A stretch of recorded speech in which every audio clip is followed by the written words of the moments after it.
എൻ്റെ കൊറോണ കാല ചിന്തകൾ, എൻ്റെ സാമൂഹ്യ പ്രതിബദ്ധത. മനുഷ്യൻ ഒരു സാമൂഹ്യ ജീവിയാണ്. സമൂഹത്തിൽ നിന്ന് ഒറ്റപ്പെട്ട് അവന് ഒരു നിലനിൽപ്പില്ല.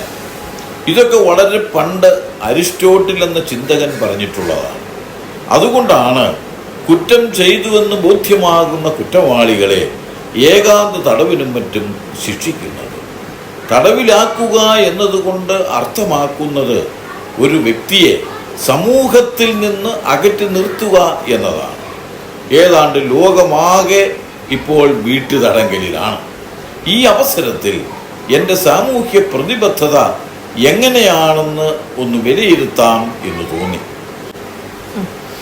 സമൂഹത്തോട് എനിക്കുള്ള കടമയാണ് ഞാൻ ഉൾപ്പെടുന്ന മനുഷ്യകുലത്തോടും പ്രകൃതിയോടുമുള്ള ഉത്തരവാദിത്വമാണ് എൻ്റെ കുടുംബത്തോടും അയൽവാസികളോടും എൻ്റെ സ്വന്തം കാര്യമെന്ന് കണ്ടു ചെയ്യുന്ന കാര്യങ്ങളെയാണ് സാമൂഹ്യ പ്രതിബദ്ധത എന്നതുകൊണ്ട് അർത്ഥമാക്കുന്നത്.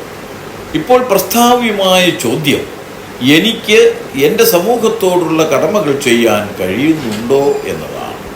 പ്രത്യേകിച്ചും വീടിനുള്ളിൽ കഴിഞ്ഞു വരുന്ന ഈ അവസ്ഥയിൽ, ഈ കൊറോണ കാലത്ത് വീട്ടിൽ സാമൂഹ്യ അകലം പാലിച്ചിരിക്കുന്നതും ഒരു സാമൂഹ്യ സേവനമാണ് എന്നത് മറക്കുന്നില്ല.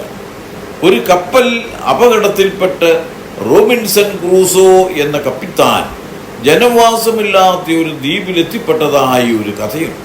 ഇതും ഒരു ഒറ്റപ്പെടലാണ്.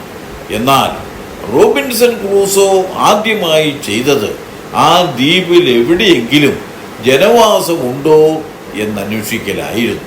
മനുഷ്യവാസമില്ല എന്ന് മനസ്സിലാക്കിയ അദ്ദേഹം കല്ലുകൾ കൂട്ടി ഉരസി തീ ഉണ്ടാക്കുകയും മീൻ പിടിച്ചു വേവിച്ച് കഴിക്കുകയും ഇലകൾ കൊണ്ട് വസ്ത്രങ്ങൾ ഉണ്ടാക്കുകയും എല്ലാ ദിവസവും വൈകുന്നേരങ്ങളിൽ കടൽക്കരയിൽ വന്നിരുന്ന് തന്നെ രക്ഷപ്പെടുത്താൻ ഏതെങ്കിലും കപ്പൽ വരുന്നുണ്ടോ എന്ന് നോക്കുകയും ചെയ്തു വന്നു. അദ്ദേഹത്തെ അവിടെ ജീവിക്കാൻ പ്രേരിപ്പിച്ച വികാരം എന്നെങ്കിലും ഒരിക്കൽ ഒരു കപ്പൽ വന്ന് തന്നെ രക്ഷപ്പെടുത്തി നാട്ടിലെത്തിക്കുമെന്ന ശുഭപ്രതീക്ഷയാണ്. സാമൂഹ്യ പ്രതിബദ്ധത കൊറോണ കാലത്ത് എന്ന വിഷയത്തെപ്പറ്റി ചിന്തിക്കുമ്പോൾ എൻ്റെ മനസ്സിൽ ഓടിയെത്തുന്ന ഒരു പേരുണ്ട്, ഉസ്മാൻ. ഇദ്ദേഹം ഇടുക്കി ജില്ലയിലെ ഒരു രാഷ്ട്രീയ നേതാവാണ്. പലരും രോഗബാധ മറച്ചു പിടിക്കാൻ ശ്രമിക്കുമ്പോൾ താൻ രോഗബാധിതനാണെന്ന് നിർബന്ധമായും പ്രസിദ്ധീകരിക്കണമെന്ന് ഡോക്ടറോട് പറയാൻ കാണിച്ച ആ മനസ്സ്, ഇങ്ങനെയുള്ളവരിലാണ് സാമൂഹ്യ പ്രതിബദ്ധത അതിൻ്റെ പൂർണ്ണ രൂപത്തിൽ കാണാൻ കഴിയുന്നത്. നാളെ താൻ രക്ഷപ്പെട്ട് നാട്ടിലെത്തും എന്ന റോബിൻസൺ ക്രൂസോയുടെ ശുഭപ്രതീക്ഷ, താനൊരു കൊറോണ രോഗിയാണെന്നും തന്നോട് ഇടപെട്ടവർ ഉടൻ തന്നെ ചികിത്സ തേടണമെന്നുമുള്ള ഉസ്മാൻ എന്ന നല്ല നേതാവിൻ്റെ വെളിപ്പെടുത്തൽ ഈ പ്രതിസന്ധി ഘട്ടം തരണം ചെയ്യാമെന്ന ശുഭപ്രതീക്ഷ നൽകുന്നു. സമൂഹത്തിൽ ഇറങ്ങി പ്രവർത്തിക്കുന്നതാണ് സാമൂഹ്യ പ്രതിബദ്ധത കൊണ്ട് ഉദ്ദേശിക്കുന്നതെങ്കിൽ പലപ്പോഴും അതിന് കഴിയാറില്ല. എന്നാൽ ഞാനും എൻ്റെ കുടുംബവും അയൽക്കാരും ഉൾപ്പെട്ടതാണ് സമൂഹം എങ്കിൽ ഒരുപക്ഷെ എനിക്ക് പാസ് മാർക്ക് ലഭിച്ചേക്കാം.